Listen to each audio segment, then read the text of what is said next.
Dalam perjalanan menuju candi di Yogyakarta, kami beristirahat di sebuah warung makan. Pemilik warung memberi petunjuk arah, namun saat melanjutkan perjalanan, kami tersesat di jalan berbatu.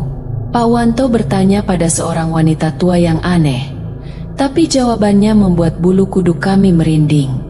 Ingin tahu kelanjutan cerita selanjutnya? Tonton video ini sampai habis dan jangan lupa gunakan headset agar ceritanya lebih terdengar menyeramkan.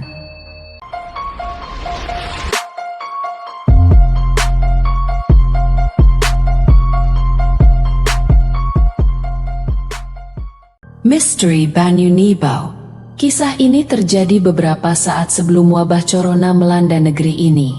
Aku, Ibu Ummi, adalah seorang pengajar di salah satu SMA negeri di Surakarta.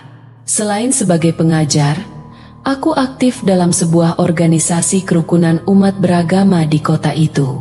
Organisasi ini memiliki anggota dari berbagai lapisan masyarakat dengan latar belakang keagamaan yang beragam.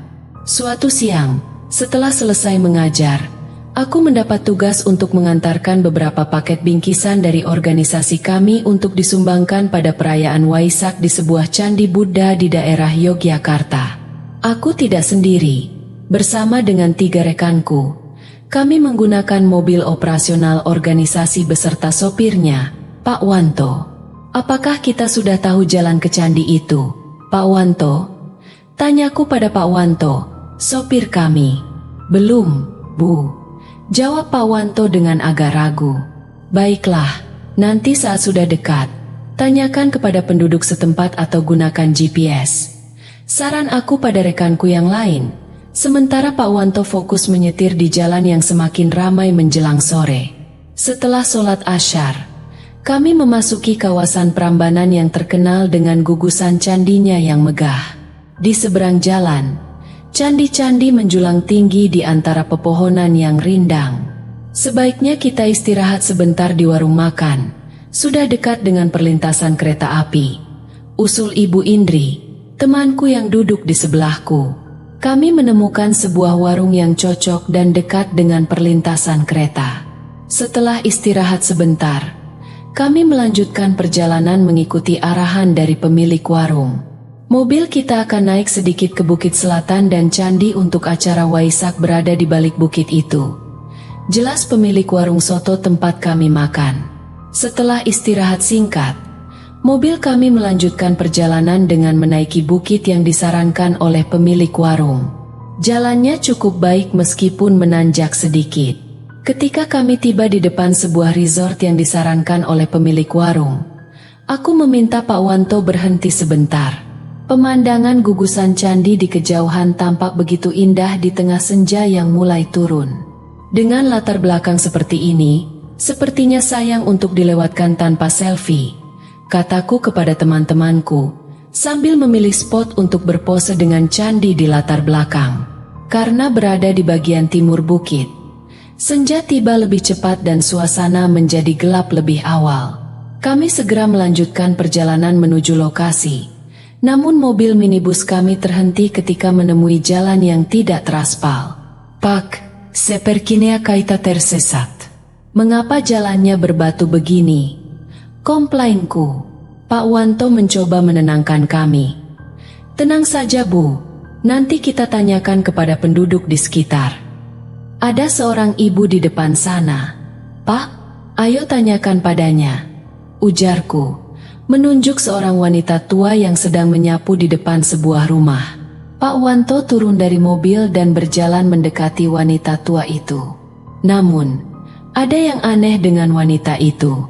Dia tidak menjawab pertanyaan Pak Wanto dan terus saja menyapu tanpa menoleh. Pak Wanto, apa yang terjadi? Tanyaku ketika Pak Wanto kembali dengan wajah pucat. Wanita itu, Bu, kaki dan mulutnya. Pak Wanto tidak bisa menyelesaikan kalimatnya dengan jelas. Kami menjadi penasaran dan memaksa Pak Wanto untuk menceritakan apa yang dia lihat. Kaki wanita itu tidak menyentuh tanah, dan mulutnya terlihat seperti dijahit dengan benang yang panjang hingga hampir menyentuh telinga. Cerita Pak Wanto dengan gemetar. Kami merasa tidak nyaman dan Pak Wanto segera kembali ke mobil.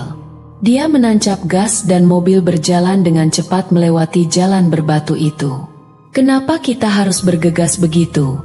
tanya Ibu Indri, penasaran dengan kejadian tadi. "Aku merasa tidak enak. Ibu, biarlah aku ceritakan nanti," jawab Pak Wanto dengan penuh kebingungan. Perjalanan terasa semakin gelap dan tak terduga ketika kami melihat sesuatu di kejauhan.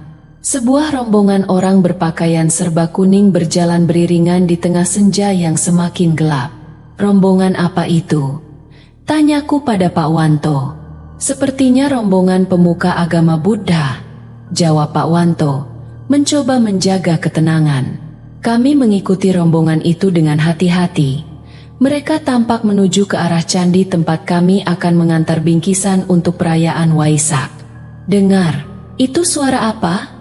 tanyaku, mendengar suara dentingan genta yang terdengar jelas di keheningan senja. Aku mengamati rombongan itu. Ada lebih dari 10 orang dengan seorang pemimpin yang berjalan di depan. Pemimpin itu mengayunkan genta dengan irama yang khas. Anggota rombongan lain membawa kendi dan bokor, sambil melangkah dengan langkah yang pasti dan tanpa ragu. Pak Wanto tetap menjaga jarak dengan hati-hati, berusaha tidak mengganggu kehusukan mereka. Ketika rombongan berbelok ke arah kanan, kami melihat jalanan mulai menurun dan tiba-tiba mereka menghilang. "Kami harus pergi ke sana," kataku kepada Pak Wanto, menunjuk ke arah di mana lampu berwarna-warni dan hiasan janur memancarkan cahaya di sekitar kompleks candi. Setelah tiba, kami disambut oleh pemuka agama Buddha dan disilakan untuk istirahat di kursi yang sudah disediakan untuk perayaan esok hari. "Alhamdulillah, kami sampai dengan selamat di sini," ucapku lega. "Apa yang kamu lihat di jalan tadi, Pak Wanto?" tanya Ibu Indri, tidak bisa menahan rasa ingin tahu. Pak Wanto akhirnya menceritakan pengalamannya. Ketika aku bertanya pada wanita tua tadi, aku melihat sesuatu yang mengerikan. Kaki wanita itu tidak menyentuh tanah, dan mulutnya terlihat seperti dijahit dengan benang yang panjang, kata Pak Wanto dengan nada gemetar. Kami semua terdiam, merasa tegang mendengar cerita Pak Wanto. Namun, kami merasa bersyukur karena rombongan itu membawa kami ke tempat yang kami tuju dengan selamat.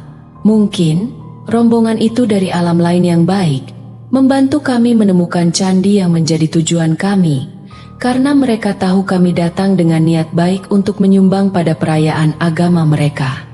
Terima kasih telah menonton. Like and subscribe dan tekan lonceng notifikasi. Siapkan diri kalian untuk kisah yang lebih gelap dan menyeramkan di episode berikutnya. Sampai jumpa di kegelapan.